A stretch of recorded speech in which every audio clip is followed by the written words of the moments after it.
అబ్బో ఇక్కడ కేజీ చీరలు కొంటే అర కేజీ చీరలు ఫ్రీ అంట. మంగళ్య షాపింగ్ మాల్ కేజీల్లో సేల్ టన్నుల్లో ఆనందం. అందరికీ నమస్కారం, welcome to it's you TV. ప్రస్తుతం మనతో పాటు ఉన్నారు ప్రముఖ ఆధ్యాత్మికవేత్త, జ్యోతిష్య వాచస్పతి బ్రహ్మశ్రీ పోతుకుచ్చి చంద్రమౌళి శాస్త్రి గారు. గురుగారితో మాట్లాడి మనకున్న సందేహాలన్నింటినీ కూడా నివృత్తి చేసుకునే ప్రయత్నం చేద్దాం. అంతకంటే ముందు ఇటువంటి ఆధ్యాత్మికపరమైన వీడియోస్ కోసం ఇప్పుడే మన ఛానల్ని సబ్స్క్రైబ్ చేసుకోండి. నమస్కారం గురుగారు. ఓం గం గణపతయే నమః. గురుగారు, మనకి జూలై 27వ తారీఖు శని వక్రిస్తున్నాడు కదా. సాధారణంగా శని వల్లనే ప్రతి ఒక్క రాశిపైన ఒక్కొక్క ప్రభావం ఉంటుంది. మరి వక్రిస్తున్నప్పుడు ఎలాంటి ప్రభావం ఉండొచ్చు? అంటే ఫలితాలు కలుగుతాయా, కష్టాలు ఎక్కువ పెరుగుతాయా? ఇవన్నీ కూడా తెలుసుకోవాలని ఉంది గురుగారు. మరి ద్వాదశ రాశుల వారికి కూడా, మేషరాశి నుంచి మొదలు పెడితే మీనరాశి వారికి కూడా వాళ్ళ యొక్క రాశిలో ఎటువంటి ఫలితాలు కలగబోతున్నాయి, ఎటువంటి కష్టాలు రాబోతున్నాయి, ఎటువంటి జాగ్రత్తలు తీసుకోవాలి, ఇవన్నీ కూడా తెలియజేస్తారా? తప్పకుండా అమ్మ. ఇది ప్రతి ఒక్కరూ కూడా తెలుసుకొని జాగ్రత్త పడటానికే ఈ యొక్క విషయ సమాచారం అని భావించాలి. ఎందుకంటే ముఖ్యంగా మేషరాశి, ఈ మేషరాశి వారికి శని భగవంతుడు ఈ జూలై 27వ తేదీ నుండి డిసెంబర్ 11వ తేదీ, దాదాపు 136 నుంచి 138 రోజుల మధ్యలో ఆయన వక్రించి, అసలు వక్రత్వం అంటే ఏంటంటే రుజుమార్గంలో ఆయన ఆల్రెడీ నిదానంగా ప్రయాణం చేస్తూ ఉంటాడు. మేషరాశి వారికి ఆల్రెడీ 1.5 సంవత్సరాలు బట్టి నడుస్తూ నక్షత్రాలు మారుతూ ఇప్పుడు రేవతి నక్షత్రం 3వ పాదంలో ఉన్నాడు ఆయన. వక్రించినప్పుడు ఏమవుతుంది, ఈ శని భగవానుడు 2వ పాదము 1వ పాదము సొంత నక్షత్రం ఉత్తరాభాద్రలోకి వెళ్ళిపోతూ ఉంటాడు. నక్షత్రాలు మారినప్పుడు వక్రించిన శని ఇచ్చే ఫలితాలు ఘోరంగా ఉంటాయి, అఘోరంగానూ ఉంటాయి. మరి ఈ మేషరాశి వారికి ఈయన 10వ స్థానాధిపతి, అంటే కర్మలకి అధిపతి. అది వ్యాపారపరంగాన, వృత్తిపరంగాన, ఉద్యోగపరంగాన, లేకపోతే గుర్తింపు, కీర్తి, ప్రతిష్ట, ఇవన్నీ కూడా ఇచ్చేటటువంటి వాడు మేషరాశి వారికి శని భగవంతుడు. మరి ఈ శని భగవంతుడు దాదాపుగా ఈయన 12వ స్థానంలో ఉన్నాడు అంటే డిప్రెషన్స్ ఎక్కువగా అనుభవించిన వాళ్ళల్లో మేషరాశి వారు ఎక్కువ. అనుకున్న పనులు ఏవి సజావుగా ముందుకు వెళ్లకుండా నానా బీభత్సకరమైనటువంటి పరిస్థితులు అనుభవించిన వాళ్ళు మేషరాశి వారు. అంటే అమ్మ, ఇక్కడ ఏంటంటే జాతకరీత్యా కూడా వారి యొక్క ఎఫెక్ట్స్ ఎక్కువగా ఉంటేనే ఈ శని బాధిస్తాడు. అంటే జాతకంలో మనకి లగ్నాతు దశలు అంతర్దశలు జరుగుతాయి. ఆ దశలు అంతర్దశలు రాజయోగాన్ని ఇస్తున్నాయి అనుకోండి. సంపాదించేవాడికి పెట్టుబడులు పెడుతూనే ఉంటాడు, సాధిస్తూనే ఉంటాడు. ఉన్నత ఉద్యోగాల రీత్యా విదేశాలకు వెళ్ళిన వాళ్ళు ఉంటారు మేషరాశిలో. అట్లాగే అనుకున్న కార్యాలు లేదా ఎవరికైనా సరే సహాయం చేసి వారి ద్వారా మంచి గవర్నమెంట్ కీర్తి పురస్కారాలు కూడా పొందిన వాళ్ళు ఉంటారు. అంటే జాతకంలో ఉన్నటువంటి గ్రహస్థితుల్ని బట్టి, యోగాల్ని బట్టి కూడా శని వాటిని వృద్ధి చేస్తాడు. అట్లాగే జాతకంలో రకంగా చెప్పాలంటే నెగిటివ్ దశలు ఏమన్నా నడుస్తున్నాయి అనుకోండి. ఇప్పుడు గోచారంలో వీరి యొక్క మానసిక స్థితి, మేషరాశి అంటే ఏంటమ్మా, అశ్విని నక్షత్రం, భరణి నక్షత్రం, కృతికా నక్షత్రం అంటారు. ఈ నక్షత్రాల వారికి, మేషరాశి వారికి శని భగవంతుడు 12వ రాశిలో ఉండటం మంచిది కాదు అని మన శాస్త్ర ధర్మం చెప్తోంది. ఏ రకంగా ఇందాక చెప్పినట్టుగా గుర్తింపు లభించకపోవటం, లేకపోతే వృత్తిలో విశేషమైనటువంటి దోషాలు కనపడటము, ఎంత కష్టపడి పనిచేసినా కూడా గుర్తింపు రాక వీరి మీద లేనిపోని అపనిందలు, దానివల్ల వారు మానసికంగా కుసించుకుపోవటం.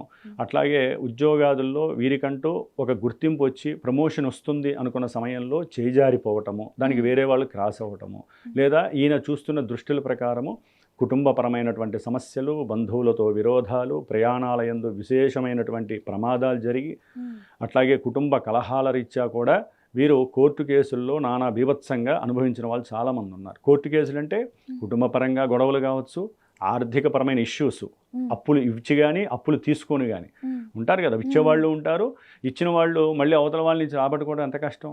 అట్లాగే తీసుకున్న వాళ్ళు కట్టలేక ఈఎంఐలు బాధపడే వాళ్ళు ఎంతమంది ఉన్నారు. ఇట్లా ఈ శని ఆడేటటువంటి లీలా విన్యాసంలో చాలామంది, కొన్ని కోట్ల మంది మేషరాశి వారు అతలాకుతలం అయిపోతున్నారు. ఎవరో ఒక్కరికే కదమ్మా దశలు అంతది.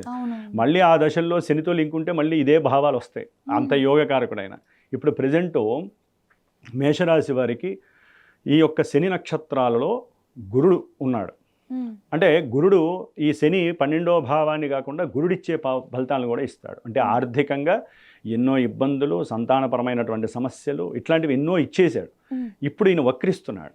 వక్రించడం అంటే ఏంటి, స్లో కాస్త ఇంకొంచెం ఆయన వెనక్కి వెళ్తూ ఉంటాడు. కాబట్టి మన పనులన్నీ ముందుకు చేసుకోవడానికి ఇది సరైన అవకాశము. మేషరాశి వారికి ఏదైతే అనుకుంటున్నారో అవన్నీ విశ్వసనీయంగా భవిష్యత్తులో ఈ 137 రోజుల్లో కూడా అలా జరిగిపోతూ ఉంటాయి. ఫాస్ట్గా జరుగుతాయని నేను అన్న కానీ వీరు గనక శ్రమించి అయ్యో నేను ఇంత కష్టపడ్డానే నాకంటూ గుర్తింపు రాలేదు అనుకున్న వాళ్ళందరికీ కూడా గుర్తింపులు వచ్చే అవకాశం ఉంటుంది. అట్లాగే భవిష్యత్తులో వారికి ఈ 4.5 నెలల్లో విశేషమైనటువంటి సుఖ సౌఖ్యాదులు అది ఏ రకంగానైనా కానీ రావాల్సిన డబ్బుల పరంగా కానీ గృహయోగాలు కానీ లేకపోతే వాహన యోగాలు కానీ ఇవన్నీ ఎక్కడ వస్తాయి చెప్పనమ్మా, దశలో అంతర్దశలో ఫ్లక్చువేట్ అయిపోతూ ఉంటాయి కదా, అప్పుడు ఈయన ఇచ్చేస్తూ ఉంటాడు. శని ఎప్పుడు ఒకటి గుర్తుపెట్టుకోవాలమ్మా, ఆయన డైరెక్ట్గా ఏది ఇవ్వడు, ఆయన కర్మల్ని మాత్రమే ఫలితంగా మనకి ఇస్తాడు. ఏ విధంగా జాతకంలో మనకి జరుగుతున్నటువంటి పొజిషన్స్ ఏ విధంగా ఉన్నాయో చదువుకునే వాళ్ళకి చదువురిచ్చే ఇబ్బందులు, ఉద్యోగపరంగా అయితే ఉద్యోగాల్లో ఆలస్యాలు, అసలు ఉద్యోగాలు లేకపోవడం, విదేశాలకి వెళ్ళాలి చదువుకోవాలి లేదా వ్యాపారం చేయాలనుకున్న వాళ్ళకి వాటి పరంగా నిర్లిప్తత చేయటం, వివాహాలు కావాలి అనుకున్న వాళ్ళకి వివాహాలు ఇవ్వకపోవటం, అవన్నీ కూడా ఇప్పుడు ఇచ్చే పరిస్థితి ఆయన చేతుల్లో ఉంది. కాబట్టి మేషరాశి వారు ఎవరైనా సరే విశ్వసనీయంగా గట్టిగా గనక కృషి చేస్తే అనుకున్న పనులు తెలివితేటలతో ముందుకు వెళ్ళాలమ్మా. అక్టోబర్ 9 వరకు శని బుధ నక్షత్రంలో ఉండి ఎవరైతే కుటుంబంలో దూరమయ్యారో వారందరూ దగ్గరయ్యే అవకాశం లభిస్తుంది. అనుకున్న పనులు అంటే ఉద్యోగరీత్యా ఏదైనా ఇంటర్వ్యూలు వెళ్తూ నిరాశ నిస్పృహలతో ఉన్నారో వారందరికీ కూడా చక్కటి విజయ లాభాన్ని ఆయన ఇస్తున్నాడు. అంటే చక్కటి సమాధానాలు ఇవ్వగలిగే స్టామినా ఇప్పుడు శని భగవంతుడు మేషరాశి వారికి ఇస్తాడు. అట్లాగే ఎవరైనా గృహపరమైనటువంటివి లేకపోతే వాహనపరమైన భూపరమైనటువంటి లావాదేవీల్లో కోర్టుల పరంగా ఇబ్బందులు పడుతున్నారు చూసారా, వారందరికీ కూడా చక్కటి విజయలాభం ద్వారా వారికి కావాల్సిన భూములో లేకపోతే ఇల్లు కానీ లేకపోతే వాటి పరమైనటువంటి డబ్బు కానీ వీరికి షేర్స్ లభించే అవకాశం ఉంటుంది. అట్లాగే విడిపోయిన భార్యాభర్తలు ఉంటారు, వారి మధ్య ప్రేమ అన్యోన్యత కల్పించడానికి మేషరాశి వారికి ఇది సరైన సమయం. అంటే వాళ్ళని కలపడానికి బంధువులు కూడా దగ్గరగా వస్తారు.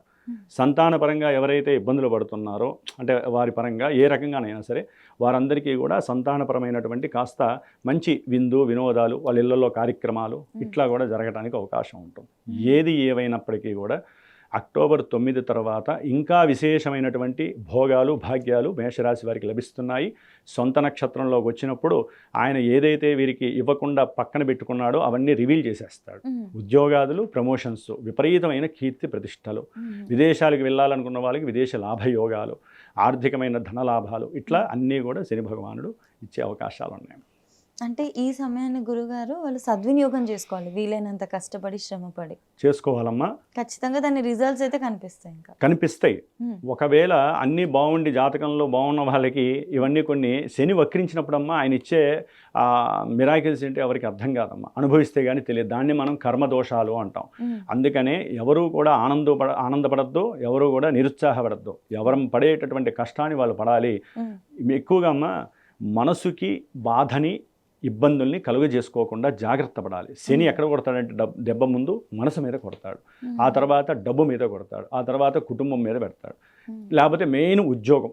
ఎందుకంటే అసలు మెయిన్ జోడియాక్లో ఆయనకి ఇచ్చిన స్థానం ఏంటంటే కర్మస్థానం, అంటే 10వ స్థానం వృత్తి ఉద్యోగం వ్యాపారం. 11వ స్థానం అభీష్ట స్థానం. ఎవరికైనా ఏంటి ఫ్రూట్ఫుల్నెస్ ఉంటుంది, అంటే నాకు ఈ పని ఇవ్వాలి అని ఏ విషయం వాళ్ళకి ఆ విషయం అనుకుంటా. అవన్నీ ఇచ్చేది ఎవడంటే శని. కాబట్టి అందుకనే మనం అందరం కూడా శనిని మాత్రమే బెరీజ్ వేస్తాం. అరే ఏలినాడు శని రాబాయ్ మన వల్ల కాదు. మేషరాశి వారికి ఏలినాడు శని కదా, నానా బీభత్సమైన పరిస్థితి కదా. ఇప్పుడు కొంచెం వాళ్ళకి అమ్మాయ్యా కాస్త బయటపడుతున్నాను రా ఒక్కొక్క విషయం అని చెప్పి ఒక ఆనందం, ఒక ఎనర్జీ లెవెల్స్ శని భగవంతుడు మేషరాశి వారికి ఇస్తున్నాడు. ఏదేమైనప్పటికీ ఏదైనా సమస్యలు అధికంగా ఉంటే తప్పనిసరిగా వారి యొక్క జన్మజాతకాన్ని వారు ఇప్పుడు గమనించుకోవాల్సిన పరిస్థితి. గురువుగారు మాకు ఈ పని అవుతుందా లేదా, మేము ముందుకు వెళ్తున్నాం. శని వక్రించడం ద్వారా మా జాతకంలో వారి జాతకంలో శని యోగమా అవయోగప్రదుడా ఇవి కూడా చూసుకోవాలమ్మా. ఒకవేళ ఆయన పాపస్థానానికి అధిపతి అయ్యి పాపగ్రహాలు ఆయన నక్షత్రాల్లో ఉంటే తాట తీసేస్తాడు ఇప్పుడున్న పరిస్థితుల్లో.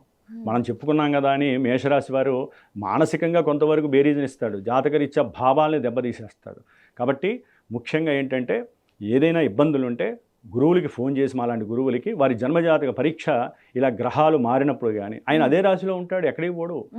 ఏలినాడి శని ప్రభావం మేషరాశి వారికి ఎక్కడికి పోదు. వక్రగతి ప్రభావం వలన కొంత మూమెంట్స్ ముందుకు వెళతాయి, ఇది ఒక్కటే గమనించాలి. ఆ ఎఫెక్టే. కాకపోతే మనసుకి కాస్త ఊరట కలుగుతుంది. అంతే. శారీరకంగా కొంచెం అనారోగ్యం ఉన్న వాళ్ళకి దీర్ఘకాలిక అనారోగ్య సమస్యలు కొంచెం తగ్గటము, సరైన మందులు వేసుకొని పర్ఫెక్ట్గా క్రమశిక్షణ ఉండటము, అట్లాగే ఎవరైనా సరే అవతల వాళ్ళు వీళ్ళ మాట వినటము, వాళ్ళ నుంచి సహాయ సహకారాలు అందటము, ఇలాంటివి వారికి దేవుడి యందు కాస్త విశేషమైనటువంటి భక్తి భావనలు పెరగటము, అట్లాగే ఆకస్మికంగా భూలాభాదులు కలగటము, తండ్రి వలన ఏదైనా ఆస్తులు కలిసి రావటము, ఇట్లాంటివి ఎన్నో విశేషమైనటువంటి లాభాలు మేషరాశి వారు ఎదురు చూడొచ్చు.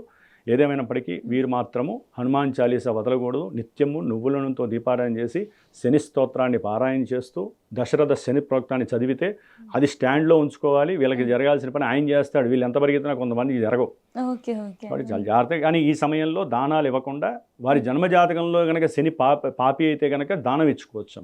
ఆయన యోగాన్ని ఇచ్చేవాడైతే మేషరాశి వారు శనికి దానం ఇవ్వకూడదు. ఇలా ఎన్నో ఉంటాయి. జాతకాన్ని దీన్ని అన్వయించి చూసుకోవాలమ్మా. ఖచ్చితంగా గురుగారు. ధన్యవాదాలు గురుగారు. ఓం నమః శివాయ.